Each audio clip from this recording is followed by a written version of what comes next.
берет, балу машинага минайт етет, сатат, кетет. Зачем кереги бар? Биз муну эте жашап атабыз. Бу жерде алга эмес, бул жер акимдин гана кызыкчылыгы. Биз тажик эмеспиз. Биз Тажикстанда жашап келген чисто каныбыз таза кыргыздарбыз. Чынында эле незаконный экен деп жогорку соттогу айыл өкмөттүн немесиге чечип берди. А эми фельдшер деген келип жер алысы боло албайт да. 55 гектар жерди жылына дунгандарга арендага берет. Канча аренда берет? Bir семьядан 5 кишилер алып атты. Biz 25 жылдан бери мына жолдошум келсеңиз бери. Муну жолдошум кийген резина өтүп, айлык маянасы 5,5 миң сом. Bir ek komnat kvartirada 3 семья жашайт азыр. Азыр 2 келин эмес, 1 келин менен жашаш проблема.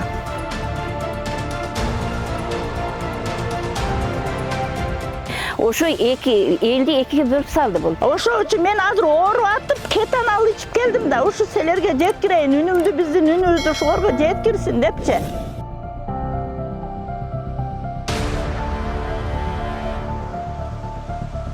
Бул жер Аламүдүн районуна караштуу Октябрь айыл аймагы. Андагы жашоочулар бир канча жыл мурда жер тилке алуу үчүн айыл өкмөткө кезекке турушкан. Бирок аларга берилүүчү жер тилкесин мурдагы айыл өкмөтү ижарага берип жибергендиктен эки тарап бүгүнкү күнгө чейин соттошуп келүүдө. Айыл жашоочулары райондук, облустук, кала берсе жогорку соттунда утуп чыгышкан. Соттун чечимине карабай, бүгүнкү күндө мыйзамсыз иш-аракеттер дагы эле уланып жатканын айтып, айыл тургундары биздин редакцияга аралашкан. Маселенин чоо жайын жашоочулардын өздөрүнөн угуп көрөлү. Жөнүм Мурзакматов Болжобай. Мурдагы айыл өкмөтү, Октябрьский айыл өкмөтүдө ушул 2002 жылдан бери жашап келемин. Ушул айылда 10 миңден ашык калк жашайт. Азыркы күндө мына ушул 55 гектар жерге айылдын bir 2 миңге жакын тургуну очередте участокко арыз жазып бардыгы очередте турат. Азыркы күндө ушул аба кандай керек болсо ушул 2 миңдей үй бүлөгө участок ошондой керек.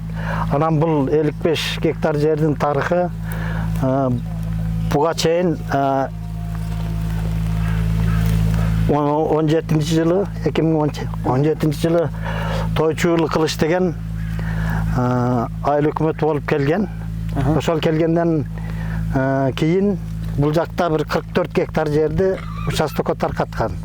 Андан ал жерде эми кандай кылып таркаттыгынын бардыгы Кыргызстан боюнча эле маалым болду. Кылган иштери, кылган былык иштери баарысы ачыкталып, ушу күнгө чейин азыр иштери сотто болуш керек. Анан бул жерде 55 гектар жерде 2019 жылы өзүнүн жакын тууганы Акматалиев дегенге 19 жылга незаконный өзүгө караштуу жер адиси жер комиссиясынын төрагасы менен бардыгы биригип туруп эч кандай тендерсиз эле аукционсуз эле ошол өзүнүн тууганыга арендага берип салган. Ошо бергенден кийин 1 жылдан кийин биз билип ошол 20-жылдан баштап ошо жердин артынан түшүп күрөшүп келебиз. Биринчи райондук сотко бердик. Райондук сотто карап чыгып айыл өкмөтүнүн баланысында калсын, бул жер чынында эле незаконный берилген экен деп сот чечим чыгарып берди. Андан кийин алар 10 күндөн кийин областтык сотко берди. Областтык сотто дагы 1 жылдай карап, анан кийин ал областтык соттагы айыл өкмөтүнүн эмесине чечип берди. Пайдасына. Ага дагы макул болбой жогорку сотко берди. Жогорку сотто мына быйылкы жылы 20-майга чакырып, анан ошол сотко берген тарап жанагы тойчулук кылыштын тууганы Акматалиев дегенде бир дагы сотко катышкан жок да, райондук сотко дагы, областтык сотко дагы эч кандай. ошол 27-сиге жылдырып, анан 27-чи май күнү ушул айыл өкмөтүнүн балансызга калсын, чынында эле незаконный экен деп жогорку соттогу ушул айыл өкмөтүнүн эмесиге чечип берди. Анан бул жерди ушу 19-жылдан баштап бул жерди талашканын себеби 55 гектар жерди жылына дунгандарга арендага берет. Канча аренда берет? Буга чейин деле бир катар журналисттер келип иликтөө чыгарып, дунгандардан сураганыбызда 20-25 миң сомдон гектарына. Анан айыл өкмөткө болгону 500 сом бекен, 550 сом бекен, ушундай договор түзүлгөн экен, ошону гана төгөт экен дагы. Анан буну суп аренда кылып туруп, азыркы анан ушу сотто 2 жылдан бери сотто турганда былтыркы жылы дагы полностью ушу жер пайдаланууга берилди. Мындан канча сом айыл өкмөткө түштү, кандай болду, вообще эле эч ким билбейт. Буга чейин бизде бир топ айыл өкмөттөр жанагы туура эмес кылган иштери боюнча кыскасы экөөсү кирип чыкты да. Кылган эмелер боюнча. Анан буну сураган эч ким жок да. Ушу артынан ушундай эл эме кылып атабыз. Бул жерде өзү негизи чындап келгенде бул жер негизи залеж дейт экен, баягы айыл өкмөтүнүн эмесинде турган, карамагында турган. Ошо 19-жылдан бери ушул такай бир адамдын кызыкчылыгына пайдаланып келип атат. Олжобек, айтсаңыз, бул жерди жер адиси келип көрдүңүздөр, алып көргөзүңүздөр, жер адиси барбы негизи айыл өкмөттө? Айыл өкмөтүдө буга чейин Кабировдун мезгилинде бир жер адис келди, ал дагы аз гана иштегенден кийин аны деле куткулап кыскасы кетти. Адан кийин жер адиси жок эле турду айыл өкмөтүдө. Жакында эле бир ушул айылда мурда фельдшер бекин болуп иштеген башка жакта бул айылдын даже икир-чикирини түшүнбөгөн адамды азыр жер адис алып кылып ошо райондон тайындадыларбы, кандай билбейм, алып келип койгон. Ал жер боюнча түшүнүгү барбы жокпу, мындай сүйлөсөң сразу эле билинет да. Эми баягы кыргызда жакшы сөз бар го, бөдөнөнү сойсо дагы касапчы сойсун дейт. Эми фельдшер деген келип жер адиси боло албайт да. Бул боюнча биз акимге жаздык. Азыркы айыл өкмөтүгө бир канча адамдын колун койдуруп барып астыга өттүк. Ушул бизге чыныгы биздин кадр эмес, бизге калыс жакшы бир иштеген жер адисын алып келип койгула, эртеге силер деле уят болуп каласыңар, же болбосо иштекени түшүнбөгөн бирөөдү коюп алып буну менен эч качан жумуш болбойт деп бир 2-3 жолу бардык, билбейм. Пока ответ бере элек. Саламатсыздарбы? Şu элдин үнүн угуп келгениңер үчүн силерге чоң ыраазычылык билдиребиз. Бизде мына 25 жылдан бери жашоочубуз. Ушу жерде өкмөттө квартальный, санитарный деген иш-чараларга активдүү эле катышып, ушу жумуш иштеп эл үчүн жашап жүрөбүз. Ушу жерден жер бөлүндү, 44 гектар жер тилкеси бөлүндү, 3 эркек балам бар, 4 балам бар. Бири 500-чү очередте болду, бербеди. Бири 760-чы кезекте турду, ага бербеди. Мен 2005-жылдан бери заявление ушундай арызданып келем. Жок, ала албадык. Балам ушу Россияда болуп, канча кымбат билет менен учуруп келдим. Учуруп келип ошо жер тилкесиге барсак, канча комиссиялар, даже бир ай жашабаган жашоочуларга жер берилди да. Бир семьядан 5 киши эле алып атты. Биз 25 жылдан бери мына жолдошум келсеңиз бери. Мына жолдошум 25 жылдан бери мурап, мына карагыла. Аны ушу элдин кызматында жүрөт. Айлык маянасы 5,5 миң эле сом. Biz үйümüzге bir жаңы балка сатып ала элекпиз. 2-3 балабыз Россияга, Норвегия немелерге четке чыгып иштеп келип үй там курушту. Пол огороддорду сатып алып атабыз. Биздин элдин кыйынчылыгы өнөйдү. Азыркы күндө мен Женсоветтин комитети, аялдардын Женсовет комитети болуп иштейм. Ушу аялдардын балдары менен жетим жесир калган балдары менен жашап атышат. Бизге көңүл буруу жок. Ошол үчүн мен азыр ооруп атып, кетан алып ичип келдим да, ушу силерге жеткирейин, үнүмдү биздин үнүбүздү ушуларга жеткирсин депчи. Семинарларга катышам, иш-чараларда катышам, кандай санитарный уборка, ушу бүт ремонт катышам, иштейм, ушу балдарыма, неберелерим келечеги үчүн. Биздин келечегimiz кетти эми. Мына ушу балдар, жаш муундарга ушу чалым мына 25 жылдан бери суучу. Кийген резина өтүк, айлык маянасы 5,5 миң сом. Ошо бизге 1 сом төлөнбөйт, билесиңер, айыл депутат, немели Женсоветтерге 1 сом акыбыз жок. Эси бир жактарга жалдасак 2-3 кагазды балдарыбыздан сурап атып, тыйын алып барабыз, келебиз. Мисалдан да. Ошо ушу элди мына ушу бир силерде ушу журналисттерди каалап атат элем, кичине оорума мына кырсыкка неме болуп калдым. Ошо жашап аткан жашоочуду каждый үйүнү мен текшерем жакында. Оштон келген, нарындан келген, ушу жерде жашап муктаж жашап аткандарга жок жер. Мына ушулар көчүп кетпейт эле, ушулар ошо жерде жашайт эле. Каяктан келген? Кымбат балуу машинага минайт этет, сатат, кетет. Зачем кереги бар? Биз муну жерде жашап атабыз. Менин балам 1-класстан окуп ушул жерден бүтүп 4 балалуу болду. Бири 5 балалуу болду. Ушуларга жер берилбеди. Акыйкат деген мындай бизди ачык айкын меме кылып мыйзам түрүндө карап берсин. Айланайын шу сөзүбүздү жеткиргиле. Садыр Жапаров, Ташиев, сиздерге кайрылат элек. Мына кыйналган аялдар ысыкта качандан бери чуркашып жүрүшөт. Ушулар кыйналгандан чуркайт. Жыргаганда булар үйдө отурат эле, келбейт эле. Жыргагандар келбейт бул жергечи. Шу какыр шундай жерди суранып келип атабыз. Ушу балдарга кичине жер тилке тийсе, катя үй курганга бизге кичине неме болот эле да, жардам болот эле. Каждый жашоочулар кыйналып атат. Ушулардын баары кыйналгандар келди. Жыргагандар үйдө отурат. Шу сөзүм эми шунчалык келип силердин кызматыңарга рахмат. Шу жеткирип коюңарды суранабыз силерден. Жеткиргиле айланайындар. Мен Октябрь айылынын тургуну, пенсионермин. Бу жерде жашаганыма 20 жылдан ашты. Бул жерге өчүрөткө турганыбызга 2006 жылдан баштап ушул күнгө чейин өчүрөткө тургандар бар. Менин балдарыма 4 уулум бар. 2011 жылы өчүрөткө тургам. Өчүрөткө туруп, мурунку немеден урушуп, соттошуп жүрүп бир чек алгам бир балама. А калган 3 баламда неме жок, чек жок. Мен пропискамда немеде. Айыл өкмөткө келебиз биз. Келсек, башка бир нерселерди сүйлөп эле анан башыбызды айлантып эле кайра кетирет. Аким деген болсо элди ойлобойт.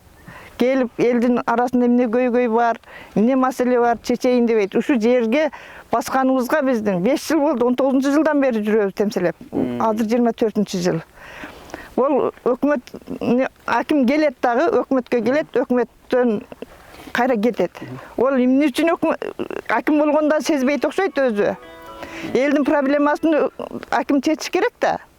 А булар болсо аким билет дейт. Акимге барсаң аким, болуптур, азыр мына кетти баргыла дейт. Биз аркасынан ошо силердин айылыңарга кетти деген ана бала баарыбыз чогуу келсек, жок. Кетти барып силердин маселеңерди чечкени кетти деди. Канча мына аксакал аялдар, кишилер барган. Келсек жок, Чүйсайдын боюнда чай ичип, айыл өкмөтүнүн сыйын көрүп отуруштур. Анан айыл өкмөткө келип күттүк, кеттик. Ондан бери мына эл, жыргаганман жылкычы болсун. Биз жыргаганыбыздан аксакалыбыз, көксакалыбыз бул жерге келип отурган жерибиз жок. Силерге барып аткан жерибиз жок. Ушул элдин проблемасын чечкен адам жок, маселени чечейин деген адам жок. Кадр тандоо дегенди билишпейт булар. Медсестраны алып келип, жер участок адиси кылып, немени алып келип болсо, аяктагы талаалап базарда жүргөндөрдү алып келип дагы башка иштерге коюп коет. Элдин маселесин чечейин деген бир адис жок. Адис жок. Бул жердегилер бүт кыйналган адамдар, бир 2 комнат квартирада 3төн семья жашайт азыр. Жоқ, жалған десеңер комиссия түзгіле дағы, ишенбесеңер. Текшергіле. Бизде айса сиз 25 жылдан бери жашайм деп атпайсыз ушул жерде. Бул жерде мурда арендага берилгенге чейин ким колдонгон, эмне кылып колдонгон бул жерде? Мен чындыгы Ушул жерде жатканбы жөн эле, эч ким колдонбой? жөн эле жаткан, багара кайракы жер болуп эле жаткан да бул жер. Анан кийин эле кылыч келип эле, кылыч анан кийин өзүнүн немесин диктатурасын орнотту. 17-18 жылдары аябай катуу башкарды бул. Өзүнүн туугандарын алып келип, жок туугандарына жерди арендага берип, мына элди 5 жылдан бери салбаңдатып жүрөт. Ол адам жок, биз канча сотко катыштык, бир жолда барган жок ол адам. Акырында жогорку соттон 27 май күнү барып ошол жерде чечим чыкты. Элге өтсүн деп. Райондон да жеңдик, областтан да жеңдик, жогорку соттон да жеңдик. А бул жерде элдин талабын, элдин кыйналганын, элдин маселесин чечкен адам жок бизде. Бул элди да кичине карап койгон жакшы болот. Элдин маселесин чечип коюш. Эми биз балдары болсок, губернатор, аким биздин атабыз, апабыз болуп атпайбы булар? Ошо балдарын үйлүү жайлуу кылыш биздин ата-эненин милдети болуш керек эле да. 30-га чыккан, 40-га чыккан балдарыбыз да, келиндерибиз ортодо түм эле казы болуп чарчап бүттүк биз. Ооба. Азыр 2 келин эмес, 1 келин менен жашаш проблема. Бу жерде акимдин аябай чоң ролу болуп жатат да. 2022-23 жылдан бери эле биз канча жолу кайрылдык, бирок аким биздин сөзүбүздү да уккан жок. Барсак өзүнүн 1-2 замын жөнөтүп коет. Замдары келет да кайра өзүбүздү күнөөлөп кетет. Силер немесиңер да деп коюп кетет. Карабаевдин алдына барсаңыз, тажиктер деген сөзү бар. Аябай биздечи паска уруп, элди тоготпогондой кылып, аябай неме кылтат. Анан билбейм, бу жерде акимдин аябай катуу кызыкчылыгы, мен акимге наразычылыгымды аябай айтам, билбейм, эл кандай дейт. Мен лекин акимге наразычылыкмын. Аким бул биздин атабыз болуш керек, элдин көйгөйүнү чечиш керек, элдин келип тагдырын караш керек. Бирок элдин тагдырын караган жок. Азыр мына тойчу уулу кылычтын немеси боюнча мына канча жолу арыз кайрылдык. Бизде мындан тышкары эле тойчу уулу кылычтын карьер иштетип аткандары дагы болуп жатат да. Азыр мына мал багайлы десек, чыныгы жайыт жерибиз жок. Ошол мисалы үчүн ушул берген бирөөлөргө берген 1 гектардан эмес жарым немеден болсо деле элге берсе, ушул жерде элдер деле колдонот да, бирок бизге ал жерди бербейт. Биз келсек, айтсаңыз, бул жерде баягы сотто айтып атпайбы? Аэропортко жакын депчи. Бирок бул жерде айылдар да бар турбайбы? Аэропорт эмне деп атат? мен булардын берген кагазында өзүңүздөр мынтип чыныгы карасаңыздар, буларда контурлары башка жазып, берген контурду мен өз көзүм менен көргөнмүн. Биздин контур башка контур, алардын берген ответи башка контур да. Мен бирок атын айтпайм, канчаны муну өздөрү териштирсе чыгат. Бирок ал бизден тышкары нар жакта салынып атпайбы үйлөр. Бул эне дегендики мисалы үчүн ал жакта эмне үчүн ал жакка болуп атат да, бул жакка эмне болбой атат. Ушул канча жылдан бери, 30 жылдан бери мен жашап аткан болсом, бул октябрь айына карап турган жер болгондагы азыр эле кантип эле бул башка немеге өтүп кеткениге мен таң калып атам да. Эмне ушул быйыл эл ушундай мажбур болуп келгенде башка аэропортко карап кетип атканга биз таң калып атабыз да. Бу жерде алга эмес, бул жер акимдин гана кызыкчылыгы. Аябай Камчыбек Кыдыршаевичка дагы үмүтүбүз чоң, Садыр Нуркожоевичка дагы үмүтүбүз чоң да. Азыркы акыркы үмүтүбүз ушуга болуп атат. Азыркы айыл өкмөт деле бизге жаман айткан жок. Азыркы айыл өкмөт деле айтып атат. Биз караштырып, териштирип берейин сиздер үчүн деп, ал деле эл үчүн неме кылып жатат. Бирок анын өйдө жактан башка бирөөлөр бар болуп атат да. Ошо элибиз мына ушунча эл ысыктын күндө келип алып топтолуп ошо көйгөй бирөө эле. Ошо көйгөйүбүз эле ошол мына 2019 жылдан бери биз Тажикстандан келген эме кыргыздарбыз мисалы. Бул жердеги мисалы айтып ататтар булар. Бизди сурап коюп эме кыла турган акимибизде бардыгы акимибизде болуп атат. Аким буяктагы жер адиси экөөнүн чечип аткан бул кандайдыр өздөрүнүн кызыкчылыгына чечип аткан нерседе ушунча элдин көйгөйү чечилген жок. Мына Садыр Жапаров, Камчыбек Ташиев канчалык кыргыз элим оңолсун, кыргыз элим оңолсун, үйү жок, эмеси жок, эл калбасын деп канчалык жаңсап, канчалык каксап айтып атса да, билбейм мен биздин аким эмнеге аларды тоқтатпағаны, президентіміздің сөзіні ұқмамыз алғаны білбейбіз, біз мұны түшінбей қойдық. Қанша жолы мына осы апаларменен біз бардық әкімнен алдыға. Әкім даже бізді признавать қылбайды, сілер кімсіңер деп. Бұл жақтағы жер әдістері даже елді екіге бөліп салды. Тәжіктер, тылар деген ат қойып қойды бізге, тәжіктер. Біз тәжік емеспіз, біз Тәжікстанда жашап, келген чисті қанымыз таза қырғыздарбыз. Ошо елді екіге бөліп салды бұл. Азыр тәжіктер қырғыздар болып қалдық. Қырғыз елі жанымызда бізді тәжіктер қылып бұяқтағы жер әдістері өздерінің іші емес бұлар. Барып bir dokumenti сұрасаң, именно мен өзім бір проблема бойынша бір жер әдісіден бір мен сұрасам, жанындағыларынан сұрайды. Жанында Таня деген еме бар, қандай еле, неле деп ұрсылап бұнан бірдекелер сұрап атып, араң жооп берді, бирок мен анын жоону эме кылып ала алган жокмун да. Жер адиси бизге именно жер адиси менен аким көңүл бөлсүн. Ушуну Садыр Жапаров менен Камчыбек Ташиев алардын кулагына жетпей атат.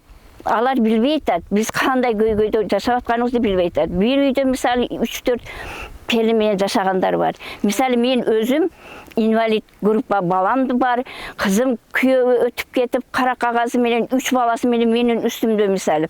Ушуга окшогон 2 кели менен 4 кели менен жашап аткандар бар.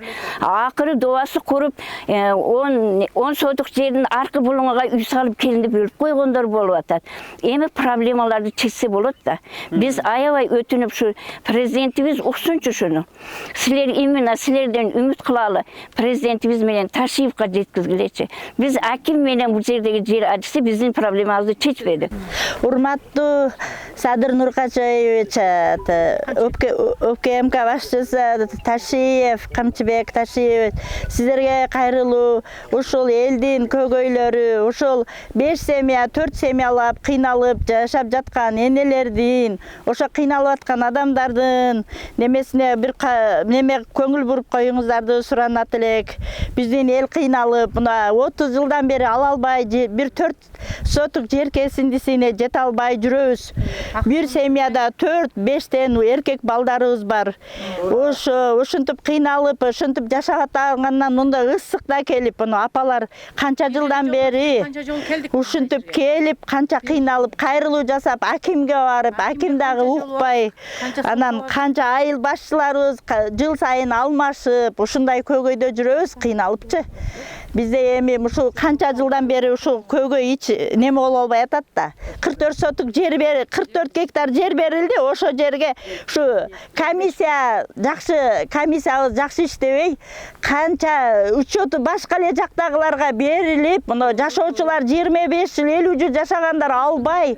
Ушундай болуп калды. Комиссияны дагы составы начар түзүлүптүр, вообще иштебеди. Ошо кыйналгандан ооруп атып, кетанал ичип келдим. Азырчы мен ушу жерде чогулуш болот экен дегенден келдим. Ушу сиздердин ушу биздин кыйналганыбызды угуп коюңуздарды суранабыз элек. Ушу үнүбүздү жеткирип коюңуздарды суранабыз. Ушу биздин үнүбүз жетсин деген үмүттөбүз. Сиздерге ушундай үмүт менен ушинтип келип, ушинтип какыраган ысыкта мына энелер 80 жашта, 75 жаштагылар бар.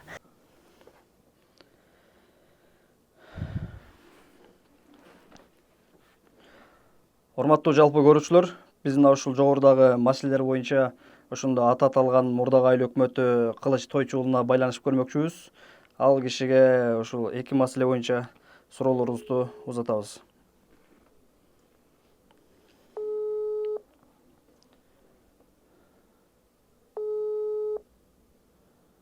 Алло. Алло. Алло. Саламатсызбы? Саламатчылык. Кылыч мырза менен байланышып атабызбы? Ооба. Мен атым Абдыганы, фамилиям Суранов, Сокол медиа редакциясынан. Айта бер, Абдыганы. Кече ушул биз Октябрь айыл аймагына барып, ошол жердеги тургундардын кайрылуусу менен барганбыз аяка. Анан ошол жерде бир эки маселеде сиздин атыңыз аталып калды. Ошол боюнча сиздин дагы үнүңүздү угуп, сиздин дагы бир пикириңизди билели деп байланышып аттык элек. Туура, рахмат. Ал жерде биринчи суроо ошол жердеги ижарага берилген жер боюнча. 55 гектар жер боюнча. Ал жерде ижарага берилген эмес. 55 гектарбы? Ооба. 55 гектар сотто да азыр немесиз уксаң керек.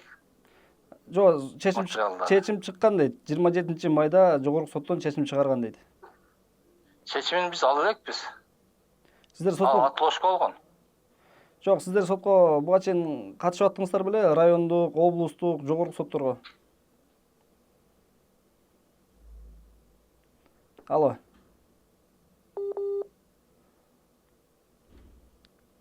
Алло. Азыр. Алло, угулат абы? Болуп атат азыр мына. Задний, передний? Передний. Түшпөй албасын. Задний экен. Кайра байланышалбы азыр? Мен кайра чыгайм азыр мына устудан чыккандан кийин, Жок, биз азыр эле кайра чалбайлы анда. Айта берем, уста издеп атат азыр биз апчасы.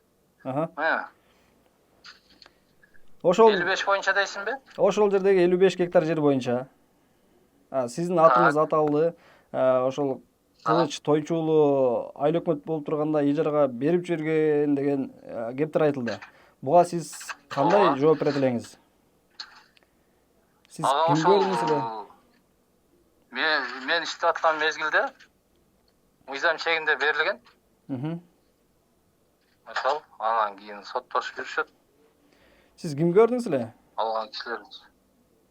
Ошо Акматалиев Нурбек деген сиздин тууганыңыз экенин айтып атышат.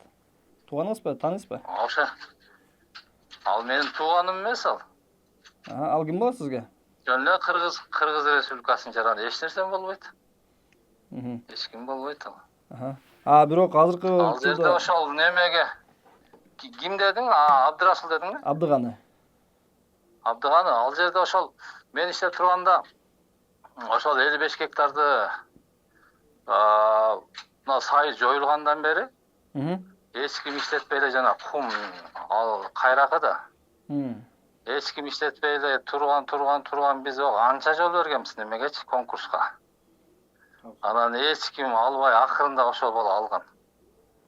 Акырында ошол бала алып анан кийин алдагы 2 жыл эч нерсе экпей эле налогун төлөп жүргөн. Анан 3-жылы бир дуңгандар менен чогуу иштешип ал.